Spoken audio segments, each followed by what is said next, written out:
ngo haye ikaze muri aya makuru. Mu gihe buri minsi mike igihe cy'umuhindo gitangire mu Rwanda, umujyi wa Kigali watangiye gushishikariza abatuye mu manegeka kwimuka bakavaho hashobora gushyira ubuzima bwabo mu kaga. Gusa nubwo bimeze gutyo, hari abatarumva iyo gahunda yo kwimurirwa, kuko usanga bitwaza ko ahantu baba batuye baba bahabaye kuva na mbere, bityo ngo imvura ntigire icyo ibahungabanyaho, nyamara bakirengagiza ko ibihe bigenda bihinduka. Ibi byagarutsweho n'umuyobozi w'umujyi wa Kigali Rubingisa Prudence ubwo yabitangazaga kuri radiyo ya 10, aho yashishikarizaga abaturage batuye mu manegeka kureka imwe mu myumvire yo kumva ko aho batuye mu manegeka bahamaze igihe nta kibazo barahura nabyo biturutse ku mvura, nyamara ibipimo by'imvura byafashe bigaragaza ko yabagiraho ingaruka. Yagize ati, hari igihe umuntu yumva atunguwe cyangwa arenganye, akavuga ko iyo mvura mumubwira imaze igihe igwa akavuga ko ntacyo yamutwaye, tukamubwira tuti dore ibipimo biragaragaza ko imvura ishobora kuba nyinshi. Kugeza ubu imiryango igera ku 4,230 imaze kwimuka, naho irenga 3,000 yo n'itari yimuka. Tukaba tugiye gukomereza no ku makuru avugwa. Reka dukomereze ku makuru avugwa mu karere ka Rubavu. Abanyamigabane ba Soserije bongeye kumwenyura nyuma y'umwaka bigunze. Abanyamigabane ba Soserije Société de Services de Gisenyi bari mu byishimo nyuma aho bigaragajwe ko inama y'ubutegetsi yari imaze umwaka yarahawe inshingano zo kuzahura ikigo yabashije kongera urwunguko nyuma y'imyaka havugamo uburiganya, ubusahuzi n'amacakubiri. Iyi sosiyete ikora ubucuruzi butandukanye burimo gutwara abakozi ba Bralirwa, gucuruza ibikatsi by'inzoga bihabwa amatungo ariyo bita treshe, ndetse banafite inyubako igeretse ikodeshwa mu mujyi wa Gisenyi n'ibindi bikorwa by'ubucuruzi.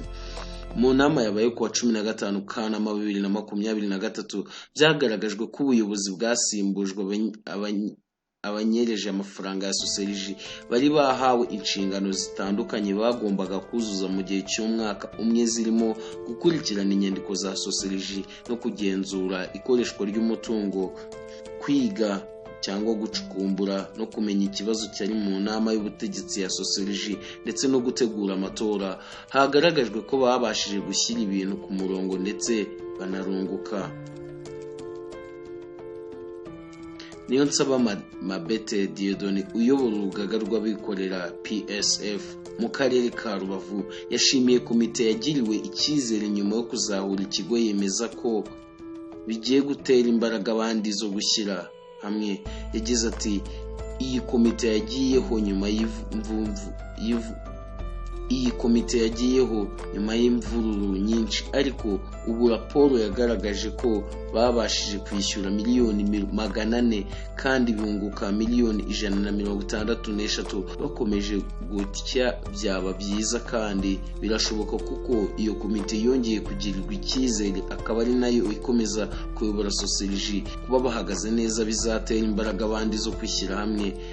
Karekezi Salmon bongeye gutorerwa kuyobora inama y'ubutegetsi y'iyi sosiyete yavuze ko bakimara kujyaho basanze abakozi ba Soserije bari baga amafaranga nk'abasahuranwa bakoresheje amayeri yo kongera ibiciro, kwiba bakoresheje iminzani n'andi mayeri menshi. Ati, twasanze ibibazo bikomeye, umuntu wese yashyiraga amafaranga kuri konti uko yishakiye, abashinzwe gutanga treshe na revire bakabitanga amafaranga bakayashyira mu mifuka yabo, urebye basaga n'abari gusahuranwa. Karekezi Salmon ukuriye itsinda ryakurikiranye ibi bibazo yakomeje avuga ko bazibye icyuho cya miliyoni zisaga 32 z'amafaranga y'u Rwanda zanyerejwe n'ubuyobozi bwa mbere, ndetse babasha kuguka agera kuri miliyoni 160 mu gihe cy'umwaka, ndetse ashimangira ko ababigezemo uruhare bazakurikiranwa.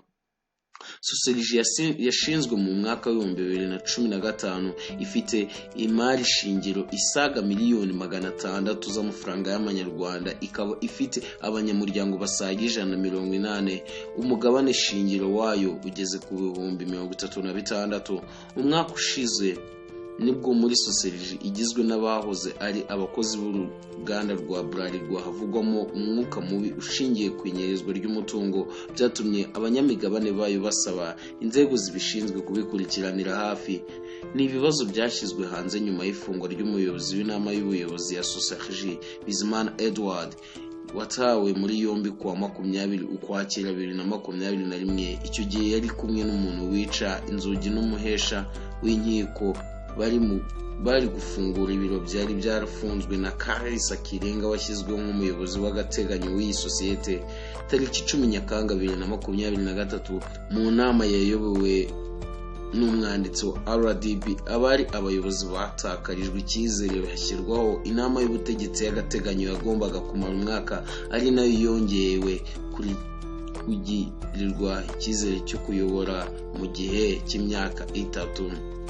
Dukomereze ku makuru avugwa hanze y'u Rwanda aho CEDEAO yatangiye gukusanyiriza ingabo zayo ku mipaka ikora kuri Nigeria. Umuryango w'ubukungu bw'ibihugu byo muri Afurika y'Iburengerazuba kugeza ubu yamaze kohereza zimwe mu ngabo zibumbiye muri uyu muryango ku mipaka ihana imbibi n'igihugu cya Niger mu rwego rwo gushaka kugishozaho intambara. N'amakuru yatangajwe na RIF avuga ko abasirikari barenga 5,000 bashyizwe ku mipaka yegeranye na Niger. Iyi mipaka harimo ingabo zimaze gukusanywa ngo zitegure urugamba n'izo muri Benin, Cote d'Ivoire, Senegal na Guinea Bissau. Ni mu gihe Nigeria nta basirikari bayo barimo nubwo iri mu gihugu gihana imbibi na Niger cyakusanyirijwemo zimwe mu ngabo izindi zishyirwa muri Benin.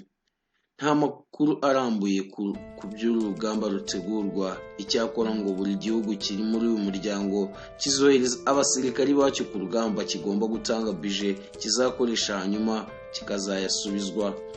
Uru rugamba rurimo gutegurwa kigamije ari ugushaka gusubiza uwari perezida wa Niger Mohamed Bazoum ku butegetsi nyuma yo gukorerwa coup d'etat n'abasirikari bamurindaga.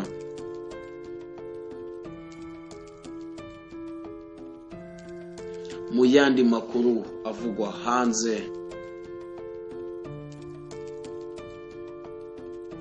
nuko Ukraine ikomeje kugaba ibitero bya drone bya hato na hato i Moscow, aho abayobozi b'Uburusiya bashinzwe Ukraine kugaba abayobozi b'Uburusiya bashinje Ukraine kugaba igitero cya drone ku muturirwa uherereye mu murwa mukuru Moscow cyateje iturika ryumvikanye mu karere k'ubucuruzi muri uyu mujyi. Meya Sergei Sobyanin yavuze ko ubwirinzi bw'ibitero byo mu kirere bwarashe iyo drone bukayimanura ibisigazwa byayo bikagwa mu kigo kiberamo imurikagurisha. Ni kimwe mu bitero biheruka nk'ibi bya drone za Ukraine ku murwa mukuru w'Uburusiya nk'uko iyi nkuru dukesha BBC ikomeza ivuga. Amashusho bitakunze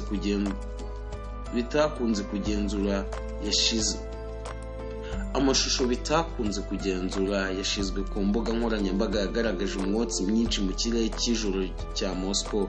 Ntacyo Ukraine yahise itangaza kuri iki gitero, ariko abayobozi muri Kiev ntibigeze bemera ko ku mugaragaro kugaba ibitero ku bipimo runaka muri Moscow. Iki gitero bikaba bivuga ko cyabaye ahagana saa 10 z'urukerera ku isaha yo mu Burusiya nk'uko Minisiteri y'Ingabo mu Burusiya bitangaje ibinyujije ku muyoboro wayo ya Instagram. Mu yandi makuru avugwa hanze nuko umuvugizi wa FARDC aremeza ko FDLR atari ikibazo ku Rwanda, abayigize bashaje.